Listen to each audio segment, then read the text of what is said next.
¿Sabían que Aragón cuenta con más de 7.000 establecimientos dedicados a la restauración?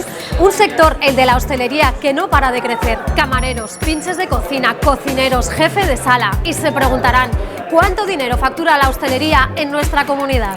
Cada persona sabe en el lugar que va cada día y lo que tiene que hacer y las cantidades que tiene que hacer. Atentos a este dato, aquí más de 30.000 personas trabajan en bares, en restaurantes y en cafeterías, un sector que, por cierto, cada vez exige una mayor profesionalización de sus empleados. ¿Es la restauración un negocio con futuro?